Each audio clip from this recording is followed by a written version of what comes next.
João capítulo 2, versos de 13 a 25. Leamos todos a uma só voz. Leamos de forma alternada, perdão.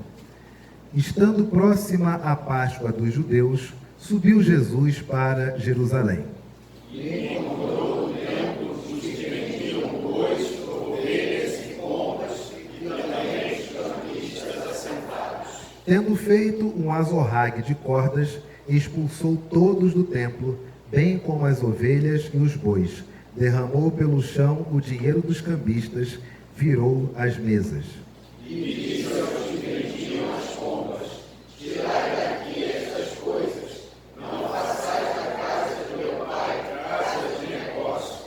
Lembraram-se os seus discípulos de que está escrito: o zelo da tua casa me consumirá.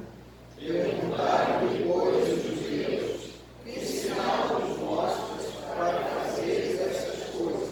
Jesus lhes respondeu: destruí este santuário, e em 3 dias o reconstruirei. Replicaram os judeus: em 46 anos foi edificado este santuário, e tu em 3 dias o levantaste. Ele, porém, se referia ao santuário do seu corpo. Quando, pois, Jesus ressuscitou dentre os mortos, lembraram-se dos seus discípulos de que ele dissera isto, e creram na Escritura e na palavra de Jesus. Estando ele em Jerusalém, durante a festa da Páscoa, muitos, vendo os sinais que ele fazia, creram no seu nome. Mas o próprio Jesus não se confiava a eles, porque os conhecia a todos. E não precisava de que alguém lhe desse testemunho a respeito do homem, porque ele mesmo sabia o que era a natureza humana. A igreja pode assentar-se? João, capítulo de número 2, versos de 13 a 25.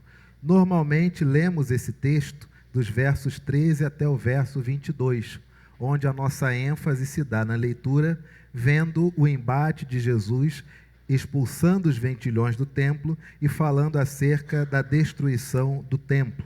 Todavia, dos versos de 23 a 25, nós lemos muito pouco, ou normalmente lemos apenas para completar o capítulo completo e partimos para o capítulo 3. Há 3 semanas atrás, por ocasião do Dia do Homem Presbiteriano, aliás, retornando aqui mais um pouco, pegando o fio da meada, há cerca de 3 meses temos falado sobre progresso, sobre desenvolvimento pessoal, sobre relacionamentos saudáveis, tudo, obviamente, com base nas Escrituras. Há 3 meses falamos em um mundo de relacionamentos falidos, no que devemos investir. Há 2 meses, o que esperar do Messias em 2024? Ainda, preenchendo os vazios da alma, ouça e veja Deus em 2024. 2024 é o seu ano de progresso e evolução. No Dia do Homem Presbiteriano, a palavra foi: Deus te fez homem, : cumpra a sua missão. Há 2 semanas, por ocasião do Dia da Mulher Presbiteriana, a palavra foi: mulher, não desista, : Deus terá misericórdia. Há 12 dias atrás, o Espírito Santo é contigo, vença o medo. Há 4 dias atrás, o amor não desiste, siga em frente. Ontem, ouvindo sobre o neopentecostalismo, como me fez bem perceber que aquilo que extraímos da palavra de Deus e que o povo de Deus recebe nas manhãs dominicais aqui na igreja é totalmente contrário e na contramão dos pentecostais, dos neopentecostais, de avivados, de ultra-avivados, de ditos modernos, modernistas, progressistas, não sei o nome que se dá. Todavia, todas essas palavras, essas mensagens, elas trazem um conteúdo em comum. Siga em frente. Siga em frente. Não há tempo de autocomiseração. Não há tempo de pena de si mesmo. Por quê? Porque isso não vai lhe ajudar. Siga em frente. Nessa manhã, do texto do calendário litúrgico, onde a maioria das igrejas que se atentam ao calendário estão refletindo sobre esse texto, nós temos dos versos 23 ao verso de número 25, uma importantíssima lição de Jesus.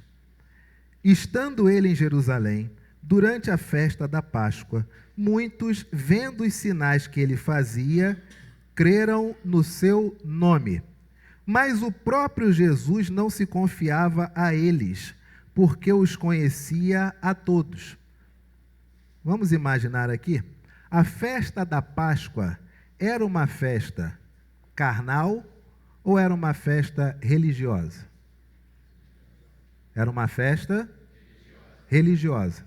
As pessoas que queriam bagunça, as pessoas que tinham predileção por ambientes pesados, vulgares, por ambientes promíscuos, por ambientes onde você podia exercitar a arte de beber até cair.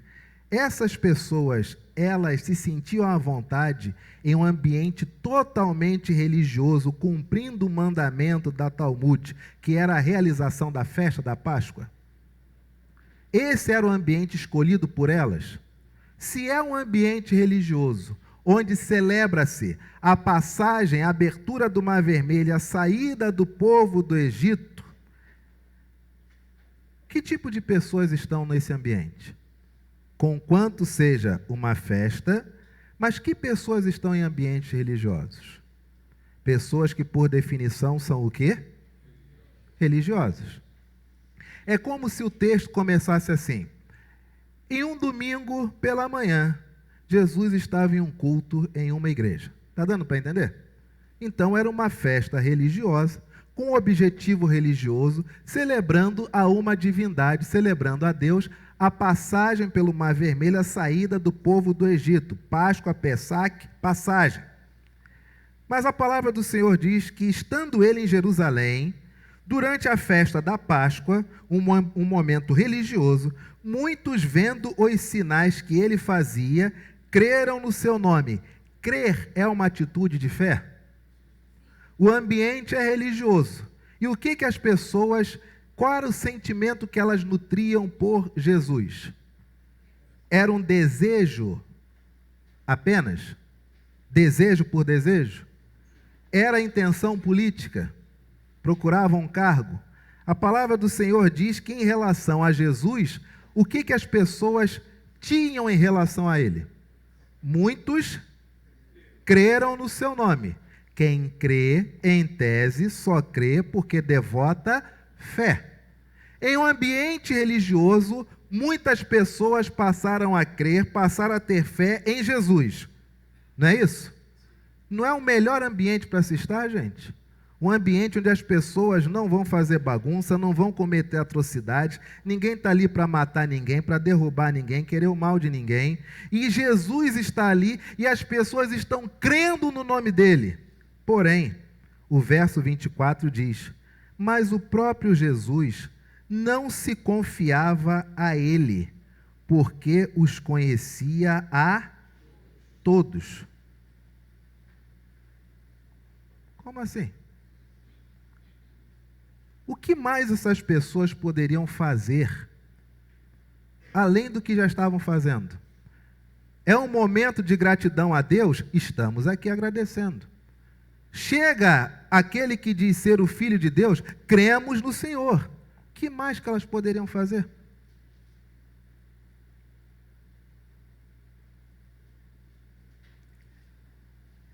É interessante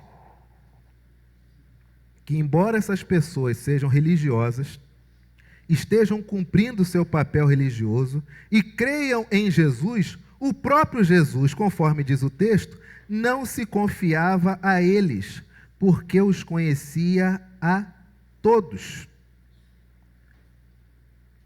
E o texto ainda se torna mais pesado, no verso 25. e não precisava de que alguém lhe desse testemunho a respeito de quem? Então não tinha a ver apenas com aquelas pessoas que estavam ali, porque aquelas pessoas tecnicamente eram boas pessoas, eram religiosas e criam nele.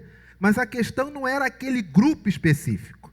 Mas o texto diz que ele, Jesus, não precisava de que alguém lhe desse testemunho a respeito de quem?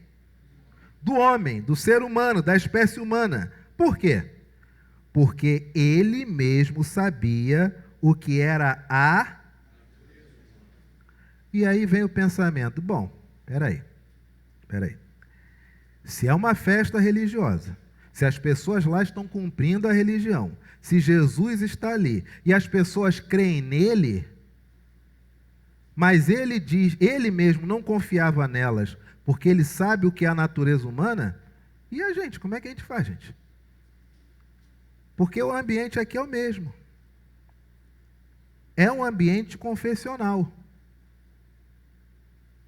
Nós aqui, enquanto pessoas, somos boas pessoas. Tanto é que nós trazemos nossas esposas, tanto é que nossas crianças correm com toda a tranquilidade. E aí Jesus está nesse ambiente aqui. Só que ele não confia em nós. E ele ainda amplia. Não tem nada a ver com vocês, Igreja da Tijuca, é que eu conheço a natureza humana. E o que a gente faz, gente? Interessante que esse texto lido sob essa perspectiva parece que torna nulo tudo que nós fazemos.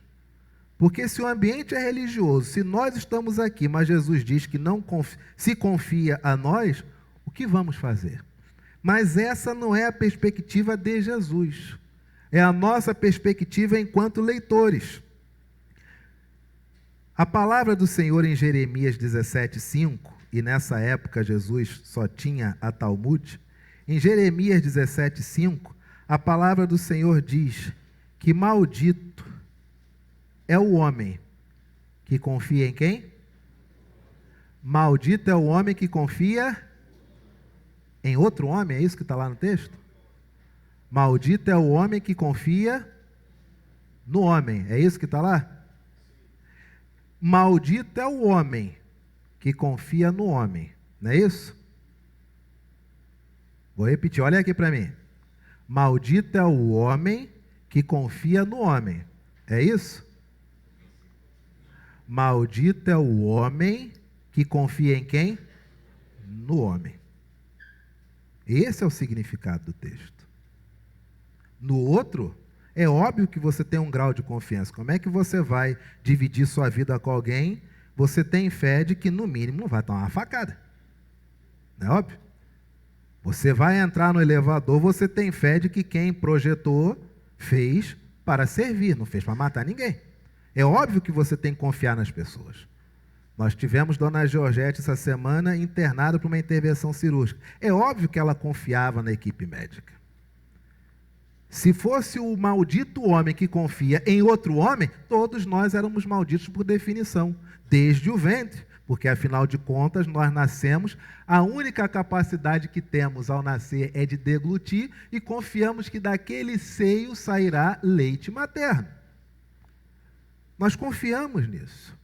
Mas maldito é o homem que confia em si. Maldito é o homem que não se estuda. Maldito é o homem que não conhece a sua própria natureza. Maldito é o homem que pensa consigo mesmo. Olhando a vida de Davi, nós temos aquele momento onde Davi tem o último embate com Saul, e Saul diz, não vou te matar, dessa vez é verdade, menti de outras vezes, mas agora é sério, confia, pode ir embora. A Bíblia diz que Davi ouviu Saul, foi para umas terras mais longes, e em um determinado momento a Bíblia registra que Davi pensou consigo mesmo. E uma vez que ele pensou consigo mesmo, qual foi seu pensamento? Pode ser que Saul queira me matar. Então, Davi, ele simplesmente faz um acordo com os filisteus e ele começa, então, a se tornar literalmente um miliciano.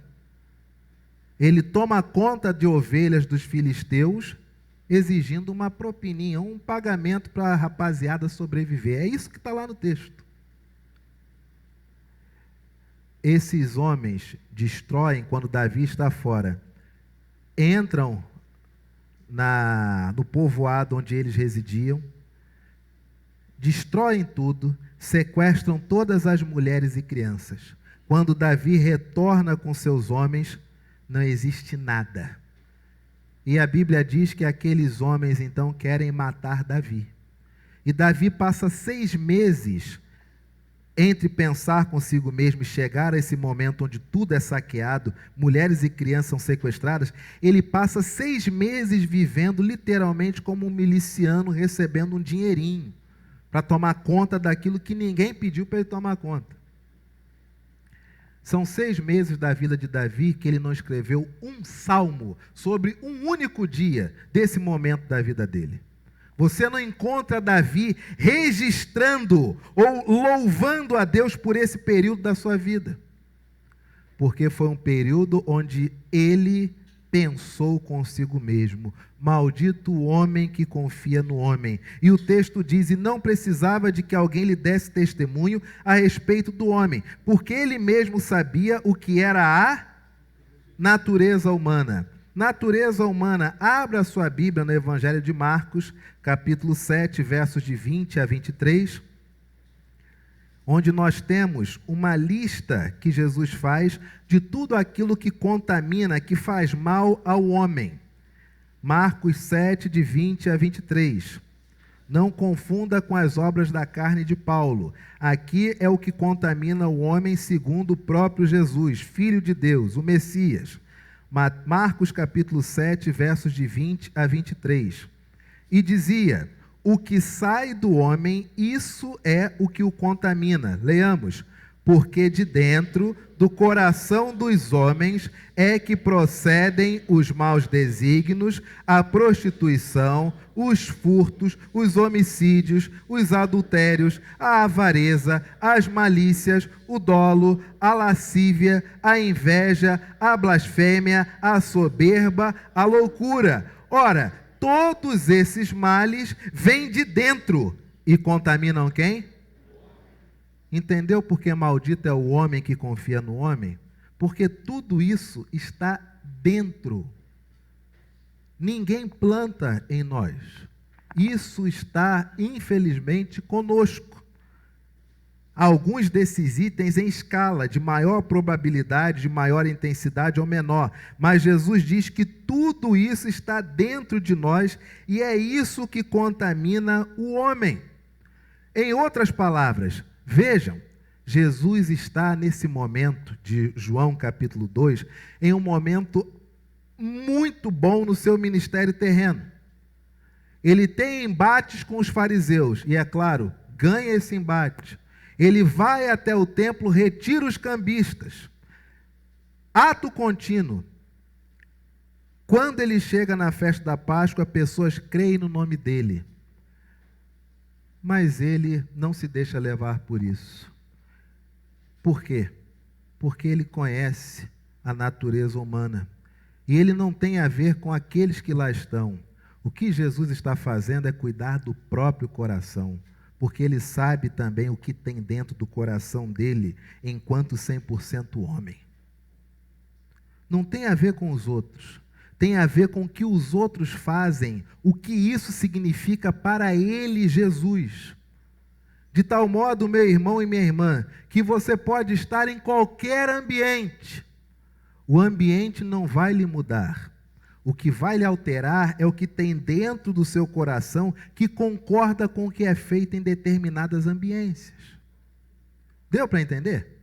Então Jesus, em João capítulo 2, ele não tem nada contra aquelas pessoas são ótimas, elas estão em um ambiente religioso, elas acreditam no nome dele, mas ele não confia, não se deixa confiar, ele não se fia àquelas pessoas. Por quê? Porque ele sabe o impacto que essa confiança nas pessoas terá no coração dele.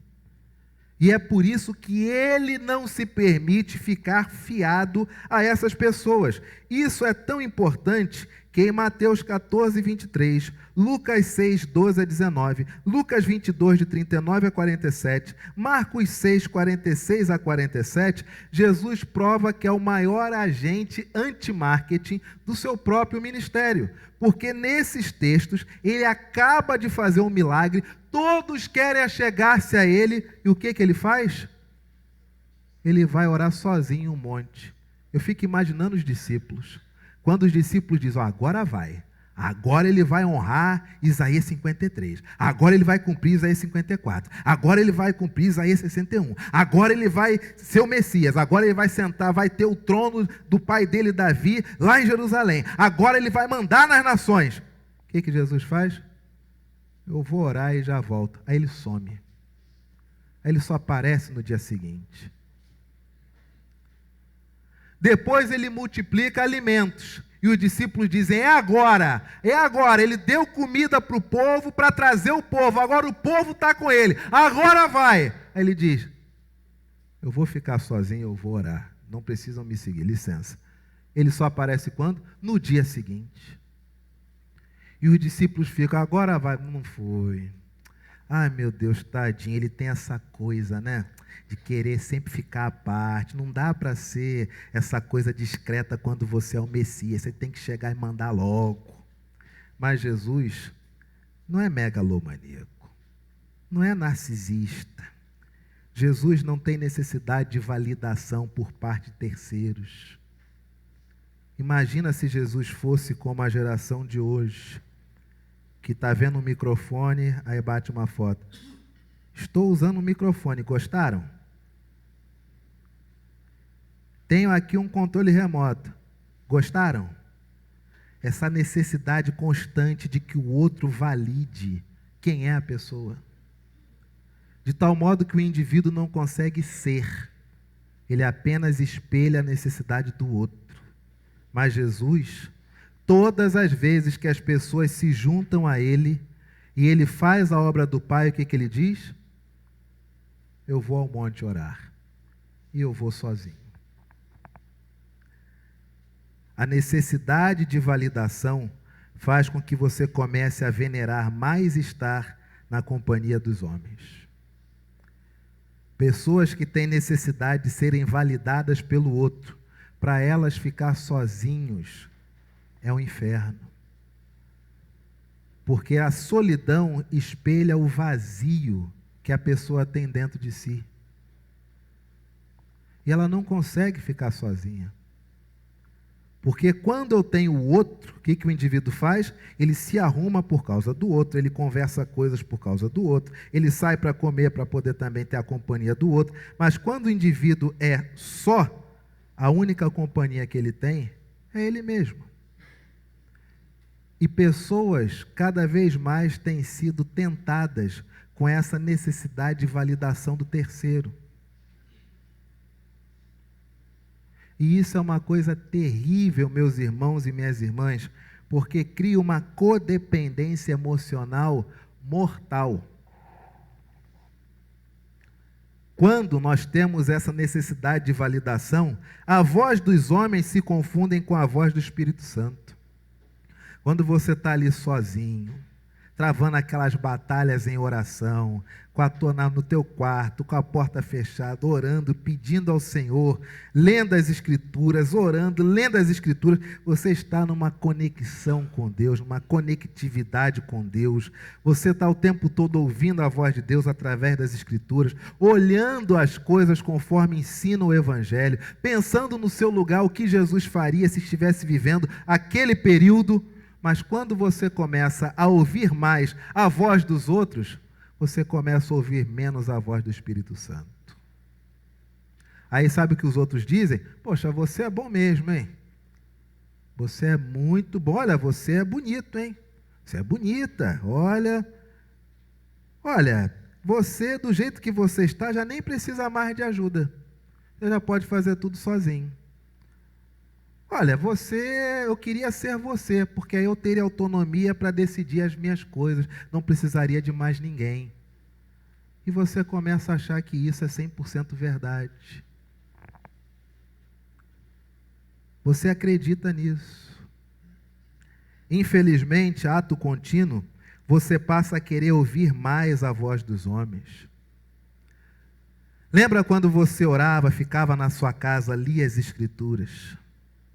Lembra quando você vinha à igreja, lia as Escrituras, louvava ao Senhor, participava de tudo? Mas a necessidade de validação, estar afiado na validação do outro, você passa a gostar mais da companhia dos outros, você passa a ouvir menos a voz do Espírito Santo e você passa a querer ouvir mais a voz dos homens. Fulano, fulana, você está aí? Eu queria conversar com você, qualquer coisa, qualquer assunto, só para a gente conversar. Quarto, você esquece seu objetivo, sua aliança com Deus e quem você é. Meu irmão, minha irmã, preste atenção. Em 2023, você terminou o ano com vários objetivos. Você se lembra de todos eles? Em 2024, você começou o ano fazendo uma lista com vários objetivos. Mas conforme você vai pedindo que os outros validem você, você esquece um pouco esses objetivos. Você passa a ficar o tempo todo pensando única e exclusivamente no seguinte: o que as pessoas vão pensar de mim?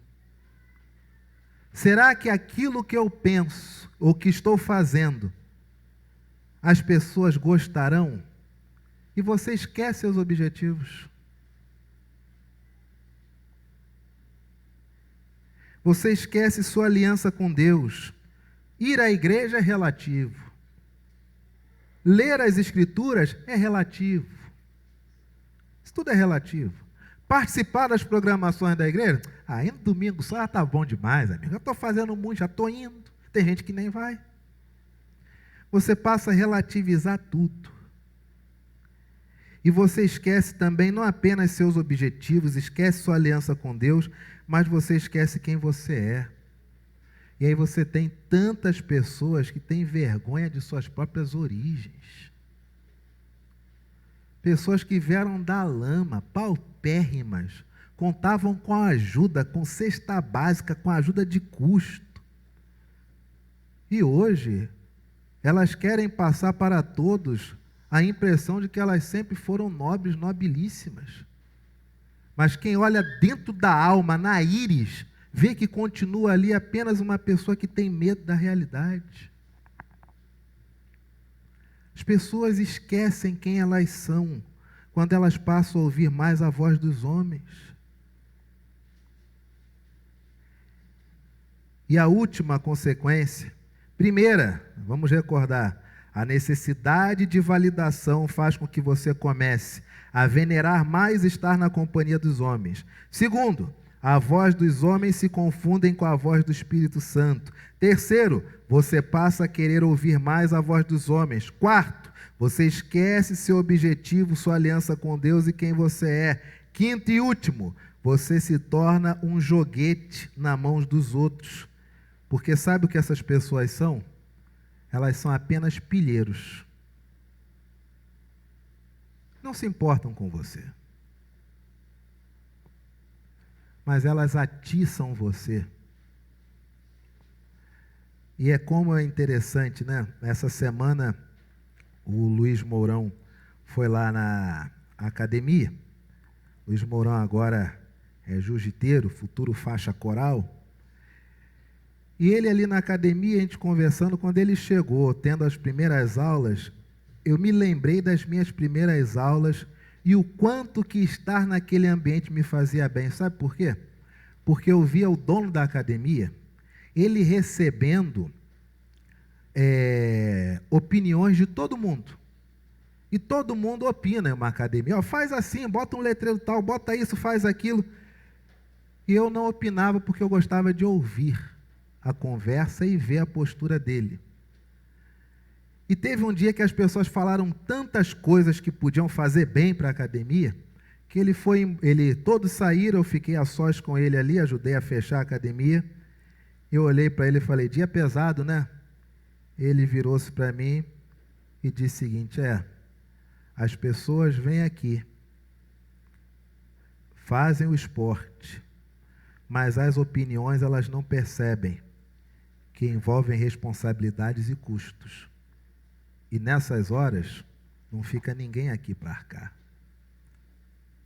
E quando ele falou isso, eu me lembrei, falei, igreja às vezes também é assim. As pessoas opinam de tudo. E não estão nem aí para o CNPJ da igreja. Quer ver um exemplo? Não importa o seu espectro político, tá?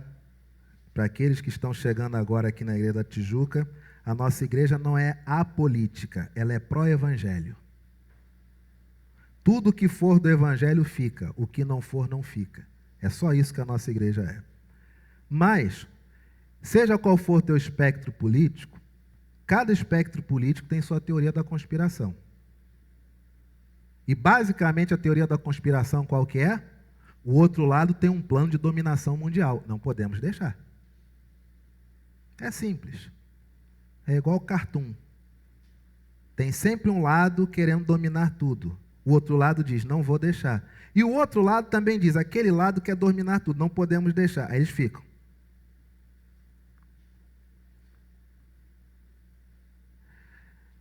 Um lado e outro não querem deixar o outro lado ganhar. E cada um tem uma teoria de conspiração, que os Estados Unidos vai acabar, o Brasil vai acabar, a Argentina vai acabar, aí se for Europa, a Suécia já acabou, Finlândia já acabou, Noruega já acabou, etc. e tal. São as teorias de conspiração. E o indivíduo chega à conclusão do seguinte, olha, eu preciso ver mecanismos para poder me safar dessa hecatombe, porque realmente o Brasil vai acabar. De acordo com a teoria da conspiração, vai tudo se acabar. E o que o indivíduo faz? Busca uma cidadania, resgata um parente que era de outro país, aí com isso consegue uma cidadania, dá uma esquentada no passaporte, ele fica em condições, começa a separar um dinheiro, já deixa ali uma basezinha financeira, que qualquer coisa que acontecer, opa, pega o passaporte e vai-se embora. Isso não está errado, não. Isso não está errado. Mas eu quero que você perceba o seguinte, quando nós pensamos em teorias de conspiração, a última coisa que nós pensamos é como vai ficar a igreja. Você pensou na igreja? Sem a sua presença? Se o mundo se acabar e você acha que tem um paraíso esperando você, um Shangri-La, as velhinhas do abrigo, como é que faz? Deixa morrer, né? Você pensou nisso? Se a desgraça que as teorias de conspiração alimentam nos espectros políticos, nos espectros ideológicos, se essas desgraças se cumprirem, o que a gente faz com o ímpar, gente? O que a gente faz com as crianças?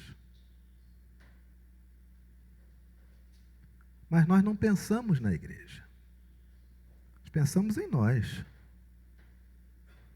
Quero ir para um país de fala parecida com a minha, para que eu não tenha dificuldade, e quero andar na rua com segurança. Ah, mas vou deixar uma oferta também para a igreja botar uma grade. Não, não queremos nem saber.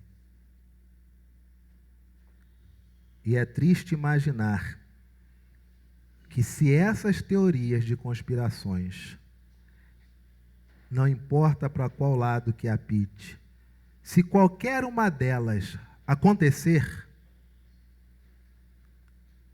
todos aqueles que dependem de uma igreja serão abandonados. Porque ninguém pensa em igreja na hora da teoria da conspiração. Todos. E conversando no conselho, na nossa última reunião em dezembro, se essas teorias acontecerem daqui a alguns anos, os maiores prejudicados seremos nós que estamos sentados aqui nessa manhã, porque os abrigados já estão, mas daqui a 10 anos talvez o abrigado tenha que ser você. Mas ninguém pensa na igreja. E quando eu vi as pessoas falando com o dono da academia, o que ele devia fazer para melhorar a academia, etc. e tal, E eu perguntei, dia cheio, né? Ele disse, as pessoas opinam, mas elas não percebem que tem responsabilidades e tem consequências. Eu me vi ali. Me vi. Por isso que o ambiente diferente faz você olhar as coisas sob outra perspectiva, porque é a mais pura verdade. Todos nós sabemos melhorar tudo. A gente só não assina embaixo. Você já imaginou você me convidar para ir morar 15 dias na sua casa? Eu mudo tudo. Com teu dinheiro. Me convida para ir no seu comércio. Mudo tudo. Mas depois de 15 dias eu vou embora. E quem fica para arcar? Você. Perceba que Jesus está em uma festa religiosa, com pessoas boas, mas ele não se deixa fiar. Uma outra tradução é essa. Mas ele não se deixa fiar por essas pessoas ou em relação a essas pessoas. Por quê? Porque ele conhece a natureza humana, a sua natureza humana. E é por conhecer a sua natureza enquanto homem que ele passa longos e longos períodos a sós em oração. Meu irmão, minha irmã, nós estamos há 3 meses observando as Escrituras sobre a ótica do desenvolvimento, do progresso enquanto ser humano. E nessa nova etapa desse domingo, que com certeza, lamentavelmente, é mais um sermão que o YouTube deve nos dar uma cortada, esta palavra tem um objetivo. Siga em frente, mas permaneça tendo a sua intimidade, o seu relacionamento com Deus. Ame as pessoas, mas não seja você aquele que se entrega a elas e acha que elas é que vão ser o indicativo da sua intimidade com Deus, ou que elas são indicativo da sua psique bem, ou que elas são indicativo da sua alegria. Não! Pessoas não são indicativo da sua felicidade. A sua felicidade consiste em você estar em paz com Deus, com você mesmo e com o seu próximo. Mas ambientes, não. Pessoas não podem determinar seu estado de espírito. É isso que Jesus está dizendo. A festa é religiosa, as pessoas creram nele, mas a Bíblia diz, ele não se deixa confiar a elas, porque sabe a natureza humana. Por que ele não se deixa confiar a elas? Porque ele sabe que, como homem, muita coisa pode acontecer nele, se ele tiver necessidade de validação pessoal. Se ele achar que o outro é que vai validar o seu ministério. Não desista, siga em frente, mas não se deixe jamais ficar sequestrado por qualquer outra pessoa. Você tem uma bênção enorme que eu não tenho. Sabe qual é a bênção que você tem que eu, Anderson, não tenho? Você sabe qual que é? Alguém sabe, gente? A bênção que você tem que eu não tenho? Você é você. Eu não posso ser você. Até gostaria. Poxa, coisa boa, passar um monte de problema para você. Mas você é você. Não deixe de ser você por conta de outros vocês. É isso que o texto está dizendo.